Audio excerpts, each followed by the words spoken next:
Myself Prabhat Kumar Himanshu. Today discussing about the most important topic in biology, disease. It is the important topic in 12th classes like a disease. अगर हम लोग disease की बात करें तो disease का एक सिंपल डेफिनेशन होता है, जब हमारे बॉडी के once and more organ affected हो जाए या काम करना बंद कर दें तो हम क्या कहेंगे कि डिजीज़ हो गया है. There are two types of disease. One and more organ can be defected. Disease के टू टाइप्स होते हैं. डिजीज़ की अगर हम लोग बात करें तो डिजीज़ के कितने टाइप्स होते हैं? Two types. कॉन्जेनाइटल डिजीज़ और दूसरा होता है acquired disease.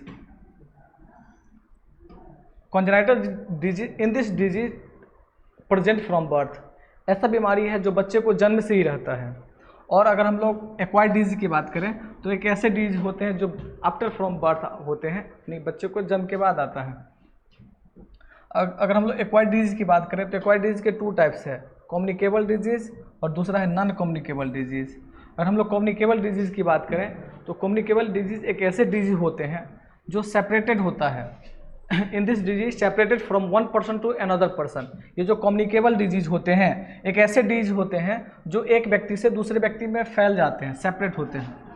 Non communicable disease, in this disease do not separated from one person to another person. एक ऐसा बीमारी जो एक व्यक्ति से दूसरे व्यक्ति में नहीं फैलते हैं, इसको हम लोग क्या बोलेंगे? Non communicable disease. और ऐसे डिजीज जो एक व्यक्ति से दूसरे व्यक्ति में फैलते हैं इसको हम लोग क्या बोलेंगे? Communicable disease. तो कम्युनिकेबल डिजीज जो होते हैं वो डिफरेंट जो डिजीज काउजिंग एजेंट है उसके द्वारा होता है. तो फर्स्ट जो डिजीज काउजिंग एजेंट है वो है वायरस. तो कुछ ऐसे डिजीज होते हैं जो वायरस के द्वारा हो जाता है, कुछ ऐसे डिजीज होते हैं जो बैक्टीरिया के द्वारा होता है, कुछ प्रोटोजोआ के द्वारा, कुछ फंगी के द्वारा, कुछ हेलमिंथ के द्वारा. तो हम लोग अलग अलग टॉपिक को डिस्कस करेंगे. तो फर्स्ट जो डिजीज है वायरल डिजीज, इसके जो पॉजिटिव एजेंट होते हैं, इसके जो पैथोजेन होते हैं वो वायरस होते हैं. तो अगर हम लोग फर्स्ट डिजीज की बात करें, अगर हम लोग वायरल डिजीज के एग्जाम्पल की बात करें तो वो है पोलियो. पोलियो एक प्रकार के वायरल डिजीज है जो वायरस से होता है. अगर हम लोग बैक्टीरिया की बात करें तो बैक्टीरिया से भी तरह तरह के डिजीज होते हैं. फर्स्ट डिजीज है टाइफाइड है, टाइफाइड, टीबी. ये ऐसे डिजीज होते हैं जो बैक्टीरिया के द्वारा होता है. कुछ डिजीज प्रोटोजोआ के द्वारा होता है. मलेरिया की अगर हम लोग बात करें एग्जाम्पल के तौर पे देखें तो मलेरिया है. तो मलेरिया किसके द्वारा होता है? ये प्रोटोजोआ के द्वारा होता है. कुछ डिजीज फंगी के द्वारा होता है. तो फंगी की अगर हम लोग बात करें तो फंगी क्या है? तो फंगी के द्वारा क्या होता है? रिंग बॉर्म. क्या होता है बोल रहे? रिंग बॉर्म. और हेलिमेंथ की बात करें तो कुछ डिजीज हेलिमेंथ के द्वारा हो जाता है. तो मैं इसी टॉपिक को हम लोग आगे बढ़ाएं तो अलग अलग टाइप के डिजीज को भी हम लोग डिस्कस करने का प्रयास करेंगे. तो फर्स्ट जो डिजीज है वो है टाइफाइड फीवर. एक बहुत ही कॉमन डिजीज है जो हमारे जो इन्वायरमेंट है उसमें बहुत तरह के पर्सन हैं, उसको देखने को आपको मिल जाएंगे. Typhoid is a bacterial disease. ये बैक्टीरिया से होने वाला डिजीज है. टाइफाइड की अगर हम लोग बात करें तो टाइफाइड बैक्टीरिया से होता है. इस बैक्टीरिया को हम लोग क्या बोलेंगे? Salmonella typhi. क्या बोलेंगे? Salmonella typhi. तो typhoid is a bacterial disease. Typhoid bacteria से होने वाले डिजीज हैं. तो उसके जो पैथोजेन है वो क्या है? Salmonella typhi. ये साल्मोनेला टाइफी नामक जो बैक्टीरिया है उसके द्वारा डिजीज होता है. इसको हम लोग क्या बोलते हैं? टाइफाइड. तो टाइफाइड हमारे बॉडी में सेपरेटेड कैसे होते हैं? ये जो साल्मोनेला टाइफी है ये हमारे बॉडी में आते कैसे हैं? तो ये जो साल्मोनेला टाइफी है ये हमारे बॉडी में आते हैं कंटामिनेटेड फूड एंड वाटर के द्वारा. जो कंटामिनेटेड फूड है यानी कि जो बेकार जो प्रदूषित भोजन हम लोग खाते हैं, कंटामिनेटेड फूड को हम लोग टेक करते हैं, एंड वाटर को जो हम लोग कंज्यूम करते हैं, तो इसी के द्वारा ये जो साल्मोनेला टाइफी है ये हमारे बॉडी में इंटर कर जाते हैं. अब इंटर करने के बाद ये हमारे बॉडी के कौन से ऑर्गन को डिफेक्ट करेगा या कौन से ऑर्गन को प्रभावित करते हैं? तो ये हमारे जो बॉडी के जो स्मॉल इंटेस्टाइन है इसको जाके इन्फेक्ट करता है. स्मॉल इंटेस्टाइन जब ये डैमेज हो जाएंगे तो ये हमारे बॉडी में तरह तरह के सिम्टम आपको दिखाई देना शुरू हो जाएगा. तो फर्स्ट सिम्टम है फीवर. टाइफाइड डिजीज में फीवर आते हैं. फीवर कितना आता है? 39 टू 40 डिग्री सेल्सियस ये देखने को मिलेगा. चिल देखने को मिलेगा. पेशेंट जो है बेचैन हो जाते हैं. कफ देखने को मिलेगा. हेडेक देखने को मिलता है. और जब सीरियस केस हो जाते हैं तो लीफ एंड नेल्स का जो कलर होते हैं वो ग्रे कलर का हो जाता है। क्या हो जाता है? ग्रे कलर का। तो ये जो सिम्टम्स होते हैं ये किस में दिखाई देते हैं? टाइफाइड के केस में। कौन से केस में? टाइफाइड के केस में। तो ये जो सिम्टम अगर दिखाई दे तो टाइफाइड डिजीज़ हो गया है। टाइफाइड डिजीज़ होने पर हम लोग डॉक्टर के पास जाते हैं, तो डॉक्टर आपको टेस्ट प्रोवाइड करेगा, डायग्नोस्टिक प्रोवाइड करेगा। तो डॉक्टर जो डायग्नोस्टिक जो प्रोवाइड करता है वह विडाल टेस्ट। विडाल टेस्ट, तो विडाल टेस्ट से कंफर्म हो जाते हैं कि पेशेंट को क्या हुआ है? टाइफाइड हुआ है। टाइफाइड हुआ है। अब डॉक्टर ट्रीटमेंट देंगे।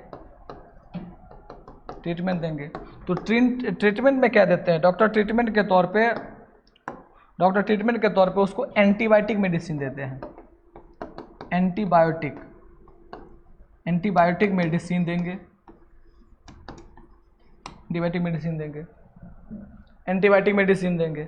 इसके अलावा एंटीबायोटिक मेडिसिन के कुछ नाम भी है, जैसे कि लीवोमैक,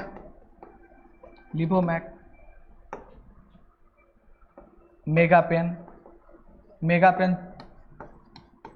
625। ये जो कुछ मेडिसिन है, ये मेडिसिन उस जब पेशेंट को प्रोवाइड करते हैं तो ये डिजीज़ से वो धीरे धीरे बाहर निकल जाते हैं। इसके बाद हम लोग नेक्स्ट टॉपिक को अगर देखें तो नेक्स्ट टॉपिक में एक और डिजीज़ को हम लोग डिस्कस करेंगे जिसका नाम है निमोनिया। ये निमोनिया एक ऐसे डिजीज़ होते हैं जो खास करके जो स्मॉल किड्स होते हैं, स्मॉल बच्चे होते हैं, उस टाइप के बच्चे में ज़्यादातर ये बीमारी देखने को मिलता है। तो निमोनिया जो है, निमोनिया के 2 फैक्टर होते हैं, 2 पैथोजन होते हैं जिससे ये डिजीज़ पेशेंट को हो जाता है। फर्स्ट है स्ट्रेप्टोकोकस निमोनी। क्या है? Streptococcus pneumoniae. सेकेंड है हीमोफिलस इन्फ्लुएंजी। तो 2 कारण से होता है, एक होता है फंगी के द्वारा जिसको हम लोग बोलते हैं हीमोफिलस इन्फ्लुएंजी, और दूसरा होता है स्ट्रेप्टोकोकस निमोनी के द्वारा। Streptococcus pneumoniae is a causative agent to provide in pneumonial disease. ये हमारे बॉडी में सेपरेटेड कैसे होते हैं? ये जो बैक्टीरिया है ये हमारे बॉडी में आते कैसे हैं? तो ये बैक्टीरिया हमारे बॉडी में आते हैं ड्रॉपलेट के द्वारा। जो इन्फेक्टेड पर्सन है, जिस व्यक्ति को टाइफाइड हो गया है, जिस व्यक्ति को निमोनिया डिजीज हो गया है, जब वो व्यक्ति मतलब छींकते हैं तो वो जो ड्रॉपलेट के फॉर्म में वो जो बैक्टीरिया है वो बाहर निकलता है, और वो जो नॉर्मल व्यक्ति होते हैं, नॉन इन्फेक्टेड पर्सन है, जब उसके बॉडी में आ जाते हैं तो उसको भी एक डिजीज से सर्वाइव करना पड़ता है जिसको हम लोग बोलेंगे निमोनिया। तो ड्रॉपलेट के द्वारा, ड्रॉपलेट में एरोसेल रिलीज होता है। इसी एरोसेल रिलीज होने के कारण इन्फेक्टेड जो पर्सन होते हैं, इन्फेक्टेड पर्सन से जो हेल्दी पर्सन है उसमें ये डिजीज सेपरेटेड हो जाते हैं। इसके अलावा शेयरिंग ऑफ ग्लासेस, जो पेशेंट होते हैं उसके जो ग्लास को जो हम लोग शेयरिंग करेंगे, क्लॉथ को शेयरिंग करेंगे, उससे भी ये डिजीज सेपरेट हो जाता है। अभी हमारे बॉडी में आने के बाद ये हमारे कौन से ऑर्गेन्स है जिसको इन्फेक्ट करेगा? तो एल्वोलाई को जाके डैमेज करता है। एल्वोलाई की बात करें तो ये हमारे बॉडी के लंग्स का डायग्राम है। ये लंग्स के अंदर, अगर हम लोग लंग्स की बात करें तो ये लंग्स के अंदर एयर सेक पाया जाता है। एयर सेक एक बैलून लाइक स्ट्रक्चर पाए जाते हैं लंग्स में। इसको हम लोग क्या बोलते हैं? एल्वोलाई। क्या बोलते हैं इसको? एल्वोलाई। तो ये जो एल्वोलाई है, इस एल्वोलाई में ये फ्लूइड प्रोवाइड कर देता है, फ्लूइड को भर देता है, वाटर लाइक सब्सटेंस को भर देते हैं। इसी कारण पेशेंट को रिस्पिरेशन करने में, सांस लेने में दिक्कतों का सामना करना पड़ता है, जिससे वो सांस नहीं ले पाते हैं। इसके बाद जब ये पूरे फ्लूइड, जब इसको जो दोनों लंग्स को जब ये फ्लूइड से भर देंगे, इस तरह से फ्लूइड से ये पूरे तरह से कवर कर देता है, तो लंग्स जब ये पूरी तरह से कवर हो जाते हैं तब सिम्टम दिखाई देना शुरू हो जाता है। तो हम लोग फर्स्ट सिम्टम की बात करें, लक्षण दिखाई देना शुरू हो जाते हैं। तो फर्स्ट सिम्टम की बात करें तो फर्स्ट सिम्टम में क्या है? फीवर। क्या है? फीवर आना शुरू हो जाएंगे, चिल आना शुरू हो, चिल बेचैन हो जाते हैं बच्चे, कफ आना शुरू हो जाते हैं, हेडेक आ जाता है। क्या आ जाता है? हेडेक। इसके अलावा जो सीरियस केस होते हैं उसमें लीफ एंड नेल्स के जो कलर होते हैं वो चेंज हो जाते हैं। क्या हो जाते हैं? चेंज हो जाते हैं। सेवरल केस में ये देखने को मिलता है। इसके बाद हम लोग जब डॉक्टर के पास जाते हैं तो डॉक्टर सिंपल ब्लड टेस्ट करते हैं। ब्लड टेस्ट से स्ट्रेप्टोकोकस निमोनी के बारे में अच्छे से जानकारी प्राप्त हो जाता है।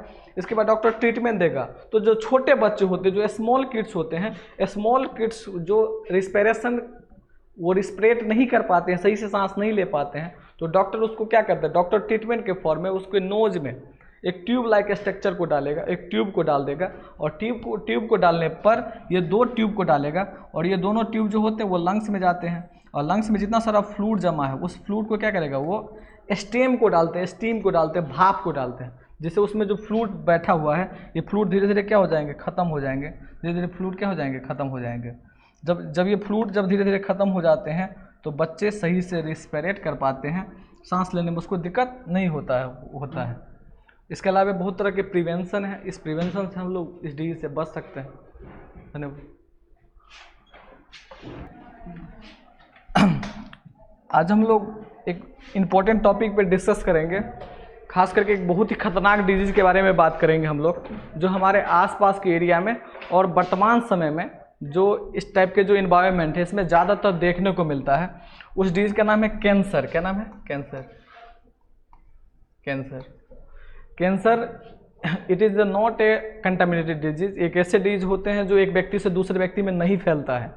ऐसा बीमारी होता है जो एक व्यक्ति से दूसरे व्यक्ति में नहीं फैलते। डू नॉट कंटामिनेटेड डिजीज ये एक ऐसे डिजीज होते हैं जो डू नॉट सेपरेटेड होते हैं one person to another person में। ये जो कैंसर जो डिजीज है वो मेडिकल साइंस के लिए बहुत ही ज़रूरी है। इसके बारे में स्टडी करना वर्तमान समय में काफ़ी ज़्यादा ज़रूरी है। खासकर अगर हम लोग बिहार स्टेट की बात करें तो बिहार को माउथ कैंसर की राजधानी भी कहा जाता है, क्योंकि अधिकतर पेशेंट कैंसर के जो पेशेंट है वो यही देखने को मिलता है। अगर हम लोग कैंसर ये कैंसर डिजीज हमारे बॉडी में होता कैसे है, ये डिजीज हमारे बॉडी में हो कैसे जाता है, तो कैंसर के अलग अलग कारण होते हैं। सबसे फर्स्ट जो कारण है वो है बायोलॉजिकल। हमारे बॉडी में सब कैंसर को अगर हम लोग साधारण भाषा में समझने का प्रयास करें तो हमारे बॉडी में जो सेल डिवीज़न का जो प्रोसेस है, हमारे बॉडी में जो सेल डिवीज़न जो होता है, सेल डिवीज़न का जो प्रोसेस है वो एक सिंपल फॉर्म में होते हैं, यानी कि ये एक सेल है, इसी एक सेल से न्यू सेल का फॉर्मेशन होता है। तो एक सेपरेटेड फॉर्म में होते हैं हमारे बॉडी में सेल डिवीज़न का प्रोसेस। लेकिन जब ये प्रोसेस अनकम्प्लीट हो जाए, जब ये प्रोसेस ख़त्म हो जाए तो एक हमारे बॉडी की एक ही साइड पे बहुत तरह के जो सेल है वो जमा होने लगते हैं, जिससे गांठ बनना शुरू हो जाता है। इसी को हम लोग क्या बोलते हैं? इसको हम लोग बोलते हैं ट्यूमर। क्या बोलते हैं? ट्यूमर। समझ? तो कैंसर का जो स्टार्टिंग फॉर्म है उसको हम लोग क्या बोलते हैं? ट्यूमर। क्या बोलते हैं? ट्यूमर। इस ट्यूमर बाद में जाके यही ट्यूमर किसका रूप ले लेता है? कैंसर का। समझ आ गया? तो कैंसर का जो स्टार्टिंग फॉर्म होते हैं तो वो उसमें ट्यूमर का फॉर्मेशन होता है। ट्यूमर्स के भी अलग अलग टाइप्स होते हैं। 2 टाइप्स के ट्यूमर होता है। पहला है बेनाइन ट्यूमर,